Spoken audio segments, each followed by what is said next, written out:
il s'est programmé, et lui, il a 2, mais son frère qu'il est en train d'aider, lui, va faire 10. Et il demande à M. Diédhiou de le servir. Mais M. Diédhiou, quand est-ce qu'il va évoluer? Alors, il n'y a pas beaucoup d'intellectuels qui posent ces questions-là, parce que chez nous, il y a ce qu'on appelle le masla. Paulette connaît très bien ce sujet-là, masla. Moi, je ne suis pas dans le masla. Je vous ai dit, je ne suis pas gentil du tout quand je fais des conférences, mais vous prenez ou vous ne prenez pas.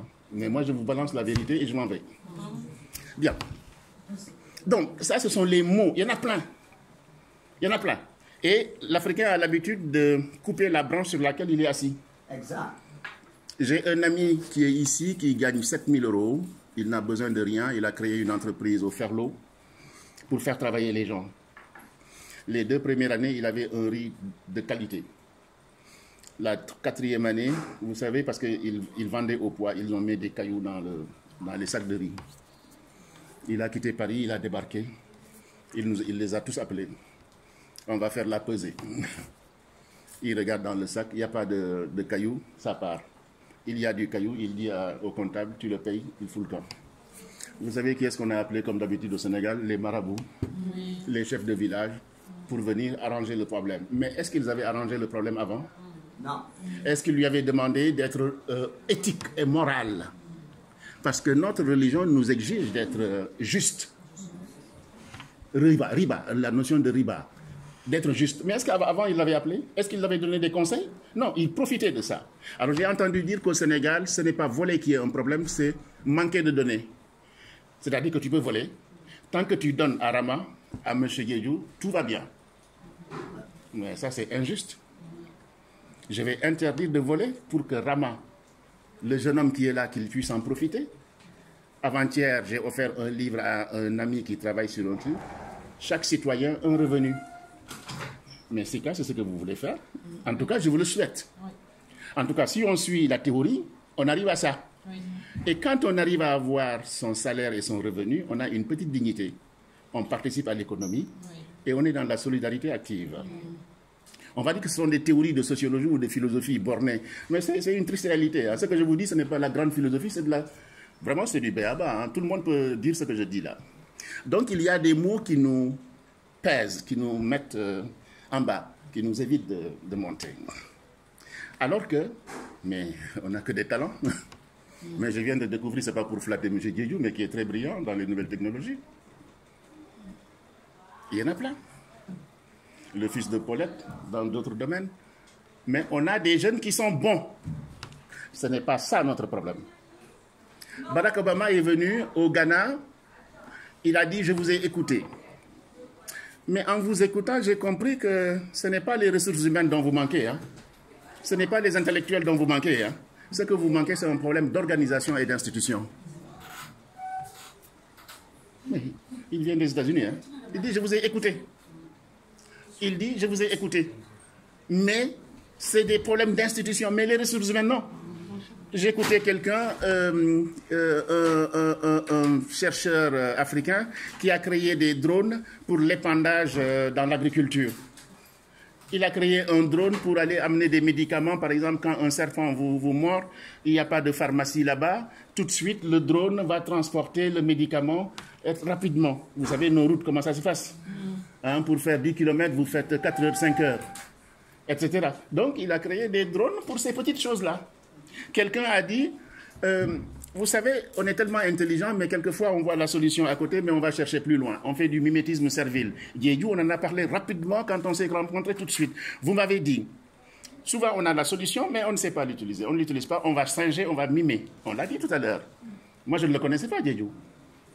Il m'a dit, mais c'est ça, on ne fait que mimer. Alors que vous savez, il y avait une association au Sénégal qui s'appelle Enda Tiers-Monde, où j'ai travaillé. Enda Tiers-Monde m'a permis de payer mes études pour venir en France. J'ai travaillé au local. Enda Tiers-Monde, c'est la première structure internationale qui avait son siège social en Afrique, au Sénégal. Et il faisait du développement intégré. Ça veut dire quoi? Partir de nos réalités. Je vous donne un exemple. Il y avait une inondation, qu'est-ce que le gars a fait? Il a pris une table comme ça, il a mis des roulettes, et il faisait traverser. Et il gagnait de l'argent comme ça. Il faisait traverser les gens, il a fait un pont. Mais c'est simple. Mais on n'y a pas pensé. Mais on n'a pas pensé. Mais y a pas... Quand je prépare des conférences comme ça, je vais chercher partout, dans les livres, dans les vidéos, etc., pour vous les apporter, parce que c'est ça qui nous... Si je fais seulement que de la théorie, il n'y a pas de pratique, ça ne sert à rien. Voilà, là je reste dans mes livres, j'écris, ou bien... Mais ce n'est pas ça qui est important. Donc nous avons des ressources humaines, il faut le savoir. Et j'ai toujours dit, même si je suis critique avec l'Afrique, l'Afrique n'est pas pauvre. L'Afrique est le continent le plus riche. L'Afrique est un accident géographique. Vous prenez seulement la RDC, il y a tout. Un de mes professeurs m'a appris quelque chose, je pense que c'est Souleymane Bachir Diagne, il dit, chaque fois que vous prenez un appareil sophistiqué, il y a une petite partie de l'Afrique. Prenez le smartphone, il y a une petite partie de l'Afrique. Une grande partie. Non, disons monsieur, donnez seulement une petite, laissons dire une petite, c'est tout. Laissons dire une petite, rek. Il y a une grande partie, mais laissons dire une petite. Et nos jeunes m'ont dit, mais pape, une antillaise. Tu m'as bouleversé aujourd'hui. J'ai dit, ah bon? Oui. Parce que les Antillais, vous savez, ils recherchent la relation avec l'Afrique, etc.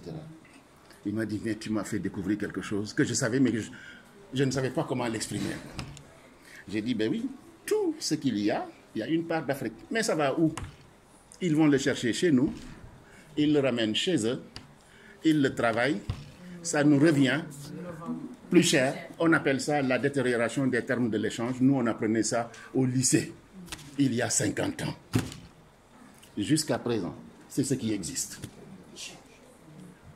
Il y a des initiatives qui se mettent en place.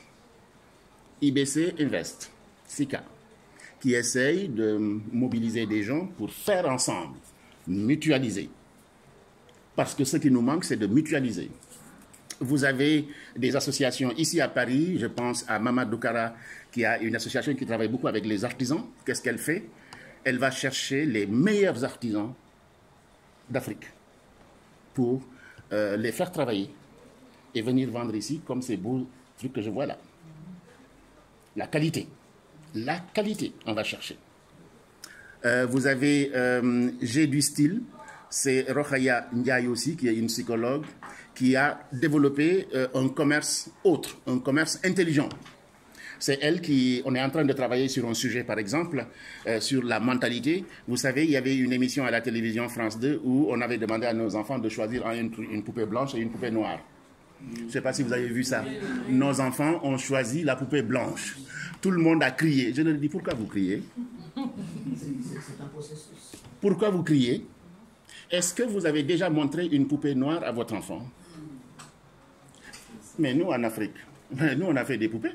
Avec le bâton, madame, avec le bâton, on a fait des poupées, madame. Avec rien. On a fait des choses. Et quand vous venez ici, et ça, ce n'est pas un problème. Au contraire, vous devez prendre cette émission de télévision pour changer les choses. Mais nous, on prend les choses pour tomber. Et dire, ah, c'est du racisme. Oh, c'est faux. C'est une vieille théorie qu'on connaît en psychologie. Hein. On connaît ça depuis les États-Unis. Voilà. Et avec Rokhaya, nous sommes en train de travailler sur ça pour montrer à nos enfants, à nos parents, que ça existe. Et qui, depuis que je lui ai fait faire de petits sketchs, etc., partout les gens l'envoient des trucs pour acheter des poupées noires, etc. J'ai dit, vous pouvez aussi acheter des poupées blanches, il n'y a pas de problème. Hein. Non, nous, on est ouverts. Moi, je suis spécialiste de l'interculturalité. Hein. Poupées noires, poupées blanches. Moi, j'avais toujours eu des poupées chez moi, antillaises. Chez moi, très jaunes. Je disais aux gens, vous montrez ces poupées à mes enfants, ils vont prendre la poupée noire. On m'a dit, pourquoi? Parce que j'ai toujours eu des poupées chez moi, noires, antillaises, bien habillées. Bien habillées. Il n'y a aucun problème du tout. Donc, nos enfants sont le fruit de l'environnement culturel qu'on leur donne. Donc, arrêtez de pleurer. Prenez ça pour tout simplement un coup de poing qui va vous réveiller. Vous avez ces gens-là, vous avez Casamance, industrie.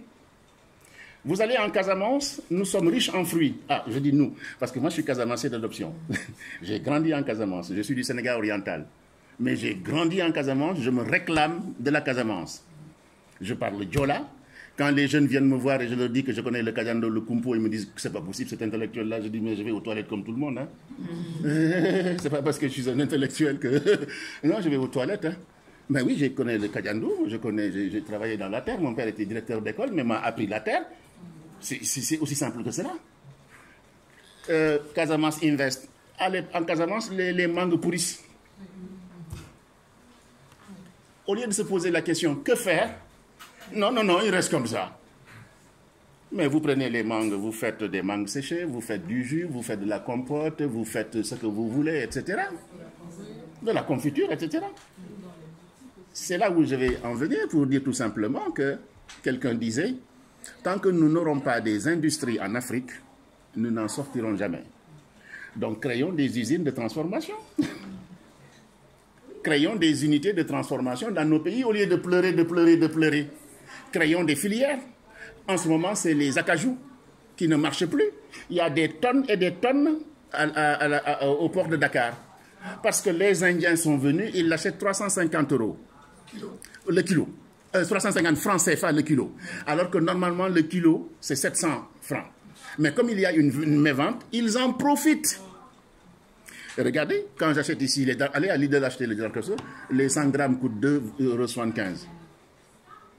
Le kilo au Sénégal, c'est 7 000 francs, ça fait 10 € et quelques. Donc, préparons des filières. L'entrepreneuriat, c'est ce que vous faites, IBC Invest. Tout, c'est ce que vous essayez de mettre en place. Organiser les gens, créer des filières, créer des réseaux de bons acheteurs, pas des voleurs. Parce que dans l'économie, il n'y a pas de sentiment. Hein? L'Indien, il cherche son intérêt. Hein? Moi, je ne l'en veux pas, l'Indien. Hein? Je ne l'en veux pas. Hein? La nature a horreur du vide. Hein?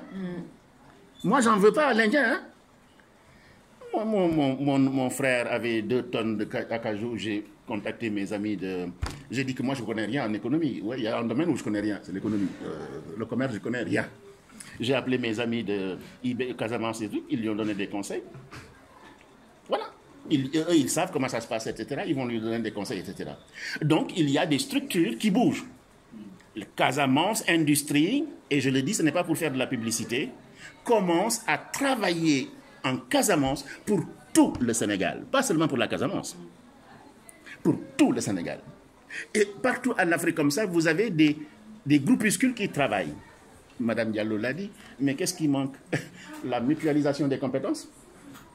Quand tu es seul, tu vas avancer, mais plus lentement. Mais si je me ligue à Rama, si je me ligue à maman, etc., on se ligue, mais on va aller loin et efficace. Et celui qui va vouloir nous casser ne pourra pas parce qu'on est solide.